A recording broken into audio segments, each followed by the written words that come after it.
DElEd second semester में आज का टॉपिक है सर्वांग समता एवं समरूपता।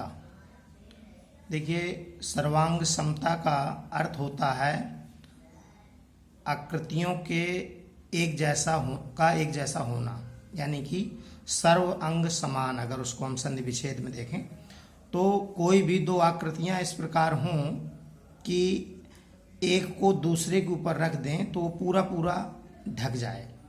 चाहे आकृतियों में अब आपके त्रिभुज हों, वृत्त हों, गोलियां हों, वगैरह वगैरह कुछ भी हो सकता है। इसलिए परिभाषा में हमने लिखा है कि जब दो वस्तुएं एक दूसरे को पूर्णतः ढक लेती हैं तो ऐसी आकृतियों को सर्वांग सम कहा जाता है। अब हमारे सिलेबस में त्रिभुजों की सर्वांग समता का जिक्र हुआ है। तो देखिए, त्रिभुजों में सर्वांग समता चार प्रकार से होती है। पहली सर्वांग समता का रूल है भुजा भुजा भुजा सर्वांग समता, यानी कि ऐसे दो त्रिभुज जिनमें एक त्रिभुज की तीनों भुजाएं क्रमशः दूसरे त्रिभुज की संगत भुजाओं के बराबर हों तो वे एक दूसरे के सर्वांग सम होते हैं।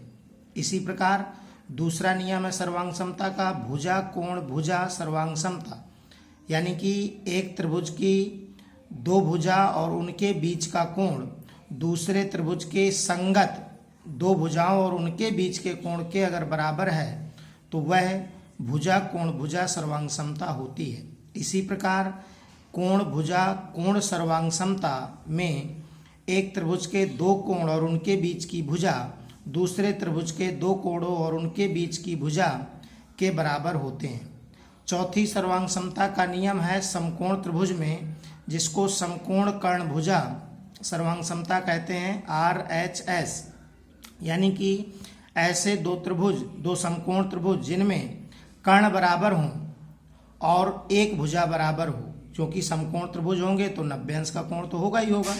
तो कर्ण बराबर हो और एक भुजा बराबर हो तो वे भी परस्पर सर्वांग सम होते हैं। अर्थात दो सर्वांग सम त्रिभुजों में यदि तीन अंग परस्पर समान हो तो शेष तीन अंग स्वतः ही समान हो जाते हैं। ये सर्वांग समता की कंडीशन है। अब आ जाते हैं त्रिभुजों की समरूपता में। तो त्रिभुजों की समरूपता, जब दो त्रिभुज इस प्रकार हों कि उनमें एक के अंगों को घटा या बढ़ाकर दूसरे के समान किया जा सके तो दोनों त्रिभुज समरूप कहलाते हैं। यहाँ पर रूप समान होगा। एक उदाहरण बताना चाहें तो जैसे सभी संतानें लगभग अपने माँ बाप में किसी एक पर जाती हैं, यानी कि बच्चा अगर माँ के समान दिखता है या पिता के समान दिखता है तो उनको समरूप कहा जाता है। परंतु दो जुड़वा संतानें अगर एक जैसी हैं तो फिर सर्वांग सम कही जा सकती हैं। ये एक व्यवहारिक उदाहरण लिया हमने। तो त्रिभुजों में समरूपता के जो नियम हैं ये कोण पर ये भी जो है चार प्रकार से होते हैं। भुजा भुजा भुजा समरूपता, यानी कि एक त्रिभुज की तीनों भुजाएं परस्पर दूसरे त्रिभुज की तीनों भुजाओं के अगर अनुपात में हैं, यहाँ बराबर नहीं होता, अनुपात में है तो समरूप कहलाते हैं। उसी प्रकार भुजा कोण भुजा समरूपता, कोण भुजा कोण समरूपता, कोण कोण कोण समरूपता। ठीक है। देखिए, कुछ गुण हैं समरूपता के, इनको बहुत ध्यान दीजिएगा, क्योंकि क्वेश्चन पिछले सेमेस्टरों जो पेपर आया हुआ है उसमें हमको क्वेश्चन दिखा है। दो समरूप त्रिभुजों के संगत कोण समान होते हैं। दो समरूप त्रिभुजों के क्षेत्रफल का अनुपात उनके संगत भुजाओं के अनुपात के वर्ग के बराबर होता है। इसको प्रमेय के रूप में भी कहते हैं। तो इसको जरूर ध्यान देना है कि दो समरूप त्रिभुज अगर हैं तो उनके क्षेत्रफलों का अनुपात संगत भुजाओं के अनुपात के वर्ग के बराबर होता है। और दो समरूप त्रिभुजों की संगत ऊंचाइयों का अनुपात उनकी संगत भुजाओं के अनुपात के बराबर होता है। अब एक दो उदाहरण लेकर के इसको स्पष्ट करते हैं। ये क्वेश्चन आया हुआ था कि एक चित्र दिया गया है, उसमें बाहर वाले त्रिभुज ABC की तीनों भुजाएं ज्ञात हैं और अंदर वाले त्रिभुज PQR की एक भुजा ज्ञात है और समरूप है, ये दिया हुआ है।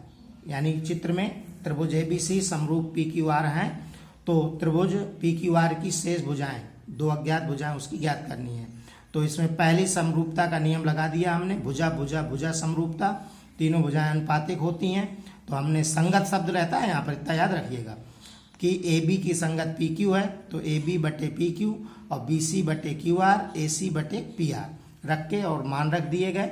मान रखने के बाद दोनों भुजाएं ज्ञात कर ली हैं। ये कैलकुलेशन आप अपना देख लीजिए, बहुत ही सरल कैलकुलेशन है, किसी प्रकार की दिक्कत नहीं आनी चाहिए। जैसे यहाँ पर 2 बटे पी क्यू है, मान रखने पर यहाँ पर 3 बटे 1.5 था, तो हमने दशमलव हटाई तो ऊपर 0 बढ़ गया और 15 दूनी 30 काट दिया। यहाँ पर भी 2.8 बटे पी आर।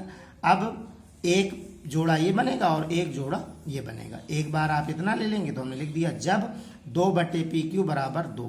आप चाहें तो 2 से 2 ऊपर ऊपर कट जाएगा तो 1 आ जाएगा, चाहे पक्षांतर करा लीजिए तो 1 आ जाएगा। यहाँ पर जब आप 2 बराबर इतना लेंगे तो पी आर यहाँ चला गया, 2 नीचे चला गया, काट देंगे 1.4 आ जाएगा। ओके, एक और उदाहरण है। यदि त्रिभुज एबीसी और पी क्यू आर में A B B C A C P Q Q R P R यानी कि दोनों त्रिभुजों की भुजाएं अलग अलग दी गई हैं। अब आपको ये बताना है कि क्या ये त्रिभुज सर्वांगसम है। तो देखिए, आकृतियां कैसे भी बनी हों, आपको मिलान करना है भुजाओं का। तो आप यहाँ देखेंगे कि ए बी त्रिभुज की जो ए बी सी त्रिभुज की जो ए बी भुजा है वो पी क्यू आर त्रिभुज की पी आर के बराबर है, और ए सी क्यू आर के बराबर है, और बी सी पी क्यू के बराबर है। अर्थात ए बी सी की तीनों भुजाएं पी क्यू आर की तीनों भुजाओं के बराबर हैं, अतः ये दोनों त्रिभुज सर्वांगसम है। तो ये सर्वांगसमता क्वेश्चन हो गया। अब इस पर आधारित कुछ अभ्यास कार्य नहीं मिल पाया है, तो आप लोगों को ध्यान देना है कि पिछले पेपरों से देख करके, सर्च करके और इसका अभ्यास जरूर करें। सर्वांगसमता और समरूपता ये आपका आखिरी टॉपिक था, तो इसको हमने समझाया। और ओके, धन्यवाद।